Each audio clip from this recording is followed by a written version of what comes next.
Hi friends, మీకు ఈ video నచ్చితే లైక్ చేయండి, సబ్స్క్రైబ్ చేయండి.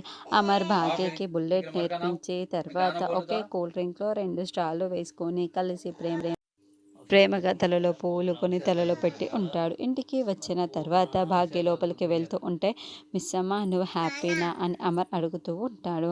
అమర్ చేసినవన్నీ కూడా భాగ్య గుర్తు చేసుకొని, మీకు ఎన్నిసార్లు థ్యాంక్స్ చెప్పినా సరిపోదండి అని చెప్పడంతో, థ్యాంక్స్ చెప్పని అవసరం లేదు మిస్ అమ్మ, నువ్వు సంతోషంగా ఉంటే నాకు అంతే చాలు, నువ్వు హ్యాపీగా ఉండటమే నాకు చాలు మిస్ అమ్మ చాలు అని అమర్ చెబితే, వెంటనే భాగ్య చాలా ప్రేమగా అమర్ చేతిని తన చేతులతో పట్టుకొని, నేను హ్యాపీగానే ఉన్నానండి, మీకు కనిపించడం లేదా, ఈ ఆనందం నాకు కావాలి అంటే నేను ఎక్కడికో వెళ్ళి ఏదో చేయనవసరం లేదు, ఈ ఇంట్లో మీ పక్కనే ఉంటే వస్తుంది అని భాగ్య అలా అమర్ చేయి పట్టుకొని కళ్ళల్లోకి కళ్ళు పెట్టి చూస్తూ మాట్లాడుతూ ఉంటుంది.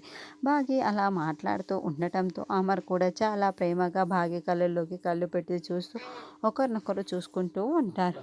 అప్పుడే గదిలో నుండి వచ్చిన మనోహరి భాగ్య తలలో ఉన్న ఆ పువ్వులని భాగ్య అమర్ చేతులను పట్టుకోవడం, అమరేమో కన్ను ఆర్పకుండా భాగ్య వైపుకు చూడడం చూసి కోపంతో రగిలిపోతూ కుళ్ళుకుంటూ ఉంటుంది.